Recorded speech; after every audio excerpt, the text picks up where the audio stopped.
ಸಿದ್ದರಾಮಯ್ಯನವರ ಆಡಳಿತದ ಬಗ್ಗೆ ಒಂದಿಷ್ಟು ಪ್ರಶ್ನೆಗಳನ್ನು ಕೇಳಬೇಕಾಗಿದೆ. ಯಾಕೆಂದ್ರೆ ಬೆಂಗಳೂರಿನ ಸಂಸದರುಗಳ ಬಗ್ಗೆ ಪ್ರಶ್ನೆ ಕೇಳಿದ್ದೀರಿ, ಮೋದಿಯವರ ಬಗ್ಗೆ ಪ್ರಶ್ನೆ ಕೇಳಿದ್ದೀರಿ. ಆದ್ರಿಂದ ನಿಮಗೆ ನಿಮ್ಮ ಆಡಳಿತದ ಬಗ್ಗೆ ಪ್ರಶ್ನೆ ಕೇಳಬೇಕಾಗಿದೆ. ಸಿದ್ದರಾಮಯ್ಯನವರೇ, ಕರ್ನಾಟಕಕ್ಕೆ ಹಿಡಿದಿರುವಂತಹ ಗ್ರಹಣ ನಿಮ್ಮ ಆಡಳಿತ. ಸುಮಾರು ಹೆಚ್ಚು ಕಡಿಮೆ 3 ವರ್ಷ ಆಯಿತು ನೀವು ರಾಜ್ಯದಲ್ಲಿ ಅಧಿಕಾರಕ್ಕೆ ಬಂದು. ಬೆಂಗಳೂರಿನ ಸ್ಥಿತಿ ನೋಡಿದ್ರೆ, ಬೆಂಗಳೂರಿಗರ ಸ್ಥಿತಿ ನೋಡಿದ್ರೆ ನರಕ ಯಾತನೆಯಲ್ಲಿ ಬೆಂಗಳೂರಿನವರು ಇವತ್ತು ಒದ್ದಾಡ್ತಾ ಇದ್ದಾರೆ. ಒಂದೇ 1 ಕಿಲೋಮೀಟರ್ ರೋಡು ಗುಂಡಿ ಇಲ್ದಲೇ ಇಲ್ಲ. ನಿಮ್ಮ ಆಡಳಿತ ಎಷ್ಟು ಚೆನ್ನಾಗಿದೆ ಅನ್ನೋದಕ್ಕೆ ಬೆಂಗಳೂರಿನ ರಸ್ತೆಗಳ ಗುಂಡಿಗಳೇ ಸಾಕ್ಷಿ. ಹಬ್ಬಕ್ಕೆ ಹಾಸನಕ್ಕೆ ಚಿಕ್ಕಮಗಳೂರಿಗೆ ನಿನ್ನೆ ಮೊನ್ನೆ ಹೋಗಿ ಬಂದಿದ್ವಿ. ನ್ಯಾಷನಲ್ ಹೈವೇ ಮುಗಿದು ಎಲ್ಲಿಗೆ ನಿಮ್ಮ ರಾಜ್ಯದ ರಸ್ತೆ ಪ್ರಾರಂಭ ಆಗತ್ತೆ, ಅಲ್ಲಿಂದ ಪ್ರಾರಂಭ ಆಯಿತು ಅಂತಂದ್ರೆ ಗುಂಡಿಗಳು, ವಾಪಸ್ ನ್ಯಾಷನಲ್ ಹೈವೇ ಬರೋವರೆಗೂ ಗುಂಡಿಗಳೇ ಗುಂಡಿಗಳು. ಇದು ನಿಮ್ಮ ಆಡಳಿತದ ವೈಖರಿ. ಬೆಂಗಳೂರಿನಲ್ಲಿ 1 ಕಿಲೋಮೀಟರ್ ರೋಡ್ ಸರಿ ಇಲ್ಲ, ಅರ್ಧ ಕಿಲೋಮೀಟರ್ ಫುಟ್ಪಾತ್ ಸರಿ ಇಲ್ಲ. ಮೋದಿ ಪ್ರಶ್ನೆ ಕೇಳಕ್ ಬರ್ತಾ ಇದ್ದೀರಿ ನೀವು, ಸಂಸದರಿಗೆ ಪ್ರಶ್ನೆ ಕೇಳಕ್ ಬರ್ತಾ ಇದ್ದೀರಿ. ಕಳೆದ ಒಂದೇ ವಾರದಲ್ಲಿ ಬಸವನಗುಡಿಯಲ್ಲಿ, ಮಲ್ಲೇಶ್ವರದಲ್ಲಿ, ಗಂಗೊಣ್ಣಹಳ್ಳಿಯಲ್ಲಿ 3 ಜನ ಹೆಣ್ಣು ಮಕ್ಕಳ ರೇಪು ಮರ್ಡರ್ ಆಗಿದೆ. ನಿಮ್ಮದೇ ಊರಿನ ಮೈಸೂರಿನಲ್ಲಿ 9 ವರ್ಷದ ಬಾಲಕಿ ಮೇಲೆ ಗ್ಯಾಂಗ್ ರೇಪ್ ಆಗಿದೆ. ನಿಮ್ಮ ಹೋಮ್ ಮಿನಿಸ್ಟ್ರು ದೀಪಾವಳಿ ಬೆಟ್ಟಿಂಗ್ ಅಲ್ಲಿ ಬ್ಯುಸಿ ಇದ್ದಾರೆ. ಇದು ನಿಮ್ಮ ಆಡಳಿತದ ವೈಖರಿ. 1 ವಾರದಲ್ಲಿ ಬೆಂಗಳೂರಿನಲ್ಲಿ 3 ರೇಪು ಮರ್ಡರ್ ಆಗುತ್ತೆ, ಅದಕ್ಕೆ ನಿಮ್ಮ ಉತ್ತರ ಇಲ್ಲ. ನಿಮ್ಮ ಸರ್ಕಾರದ ಮುಖ್ಯಮಂತ್ರಿಗಳು, ಉಪಮುಖ್ಯಮಂತ್ರಿಗಳಾಗಿ, ನಿಮ್ಮ ಹೋಮ್ ಮಿನಿಸ್ಟರ್ಗಳಾದಿಯಾಗಿ ಯಾರು ಅದ್ರ ಬಗ್ಗೆ ಪ್ರಶ್ನೆನೇ ಎತ್ತಲ್ಲ, ಯಾರು ಅದ್ರ ಬಗ್ಗೆ ಮಾತಾಡ್ತಾ ಇಲ್ಲ. ವಿಧಾನಸೌಧದ ರಸ್ತೆ ಸರಿ ಇಲ್ಲ ಸರ್, ವಿಧಾನಸೌಧದ ರಸ್ತೆ. ಚಿಕ್ಕಮಗಳೂರಿನಲ್ಲಿ DC ಆಫೀಸ್ ಎದುರುಗಡೆ ರಸ್ತೆ ಸರಿ ಇಲ್ಲ.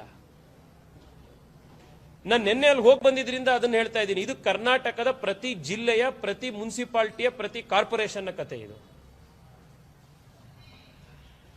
2 ವಾರದ ಹಿಂದೆ $15 ಬಿಲಿಯನ್ ಇನ್ವೆಸ್ಟ್ಮೆಂಟ್ ಅನ್ನು ಆಂಧ್ರ ಪ್ರದೇಶಕ್ಕೆ ಕಳ್ಕೊಂಡ್ವಿ ನಾವು. ಅವ್ರು ಫಸ್ಟ್ ಕನ್ಸಿಡರ್ ಮಾಡಿದ್ದು ಬೆಂಗಳೂರಿಗೆ ಬರಕ್ಕೆ. ನಿಮ್ಮ ಆಡಳಿತ ನೋಡಿ ಇಷ್ಟು ಸಖತ್ತಾಗಿ ನಡೀತಾ ಇದೆ ಕರ್ನಾಟಕ ಅಂತ ಅವ್ರಿಗೆ ಅನ್ಸಿ, ಇಲ್ಲಿ ಬೇಡಪ್ಪ ಅಂತ ಹೇಳಿ ಆಂಧ್ರ ಪ್ರದೇಶಕ್ಕೆ $15 ಬಿಲಿಯನ್ ಇನ್ವೆಸ್ಟ್ಮೆಂಟ್ ತಗೊಂಡೋದು. ನಿಮ್ಮ IT ಮಿನಿಸ್ಟರ್ RSS ಬ್ಯಾನ್ ಮಾಡೋದ್ರಲ್ಲಿ ಬ್ಯುಸಿ ಇದ್ದಾರೆ. ಗ್ಯಾಂಗ್ ರೇಪ್ಗಳು, ಮರ್ಡರ್ಗಳಾಗ್ತವೆ. ನಿಮ್ಮ ಹೋಮ್ ಮಿನಿಸ್ಟರ್ ಜೂಜಾಡೋದ್ರಲ್ಲಿ ಬ್ಯುಸಿ ಇರ್ತಾರೆ. $15 ಬಿಲಿಯನ್ ಇನ್ವೆಸ್ಟ್ಮೆಂಟ್ ಕರ್ನಾಟಕ ಕಳ್ಕೊಳ್ಳುತ್ತೆ. ನಿಮ್ಮ IT ಮಿನಿಸ್ಟರ್ RSS ಬ್ಯಾನ್ ಮಾಡೋದ್ರಲ್ಲಿ ಬ್ಯುಸಿ ಇರ್ತಾರೆ. ಇದು ನಿಮ್ಮ ಆಡಳಿತದ ವೈಖರಿ. ಪ್ರತಿ ಸತಿ ಮೋದಿ ಪ್ರಶ್ನೆ ಹಾಕೋದು ನೀವು ನಿಮ್ಮ ಆಡಳಿತದ ವೈಫಲ್ಯವನ್ನು ಮುಚ್ಕೊಳ್ಳೋದಕ್ಕೋಸ್ಕರ.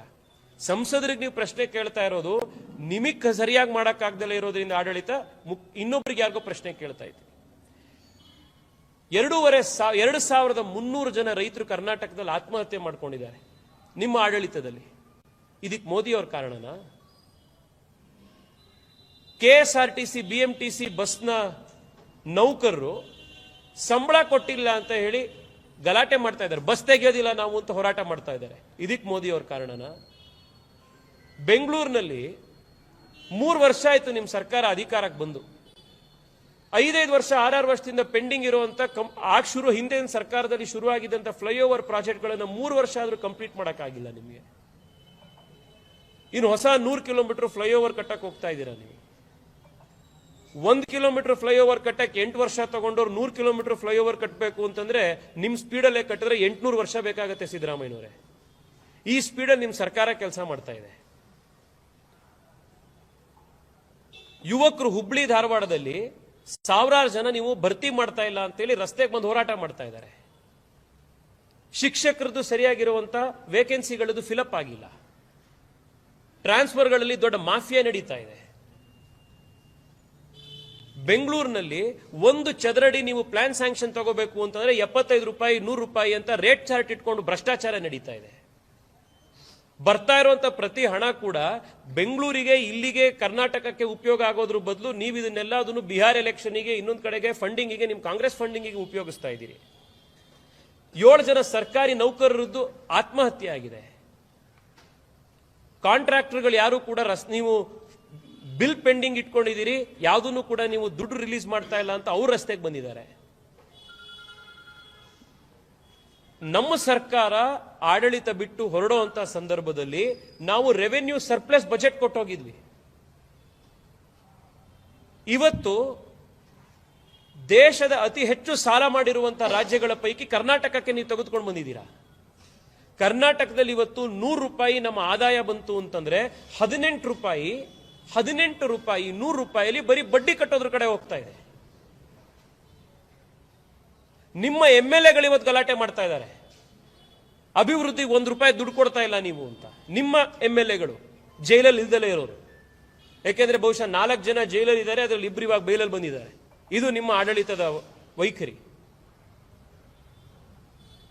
ಕಳೆದ 3 ವರ್ಷದಲ್ಲಿ ಬೆಂಗಳೂರಿಗೆ ಒಂದೇ ಒಂದು ಸಿಂಗಲ್ ಪ್ರಾಜೆಕ್ಟ್ ನೀವು ಬೆಂಗಳೂರಿಗೆ ಮಾಡಿರುವಂಥದ್ದು, ಶುರು ಮಾಡಿ ಕಂಪ್ಲೀಟ್ ಮಾಡಿರುವಂಥದ್ದನ್ನು ಒಂದನ್ನು ನೀವು ತೋರಿಸಿ ಸಿದ್ದರಾಮಯ್ಯ ಬೆಂಗಳೂರಿಗೆ ಮಾಡಿರೋದು. ಇದು ನಿಮ್ಮ ರಿಪೋರ್ಟ್ ಕಾರ್ಡ್. 100 ರೂಪಾಯಿ ಕರ್ನಾಟಕ ಇವತ್ತು ರೆವೆನ್ಯೂ ಬರ್ತಾ ಇದೆ ಅಂದ್ರೆ 18 ರೂಪಾಯಿ ಬಡ್ಡಿ ಕಟ್ಟೋದ್ರಲ್ಲಿ ಹೋಗ್ತಾ ಇದೆ. ಇದು ಇವತ್ತು ಕರ್ನಾಟಕದ ಸ್ಥಿತಿ. ಕರ್ನಾಟಕದ ಕಳೆದ 3 ವರ್ಷದ ಬಜೆಟ್ನಲ್ಲಿ, ನೀವೇ ಮಂಡಿಸಿರುವಂತಹ ಬಜೆಟ್ನಲ್ಲಿ ರಸ್ತೆಗೆ ಎಷ್ಟು ದುಡ್ಡು ಮೀಸಲಿಟ್ಟಿದೀವೋ, ಶಾಲಾ ಕಾಲೇಜುಗಳ ಅಭಿವೃದ್ಧಿಗೆ ಎಷ್ಟು ಮೀಸಲಿಟ್ಟಿದೀವೋ, ನೀರಾವರಿಗೆ ಎಷ್ಟು ಹಣ ಮೀಸಲಿಟ್ಟಿದೀವೋ, ಆರೋಗ್ಯಕ್ಕೆ ಎಷ್ಟು ಮೀಸಲಿಟ್ಟಿದೀವೋ, ಇದೆಲ್ಲದಕ್ಕಿಂತ ಹೆಚ್ಚು ದುಡ್ಡು, ಇದನ್ನೆಲ್ಲ ಒಟ್ಟಿಗೆ ಸೇರಿದ್ರೆ ಎಷ್ಟು ಹಣ ಆಗುತ್ತೋ ಇದಕ್ಕಿಂತ ಜಾಸ್ತಿ ಹಣ ನಿಮ್ಮ 64.5 ಸಾವಿರ ಕೋಟಿ ರೂಪಾಯಿ ನಿಮ್ಮ ಗ್ಯಾರಂಟಿಗಳಿಗೆ ಹೋಗ್ತಾ ಇದೆ.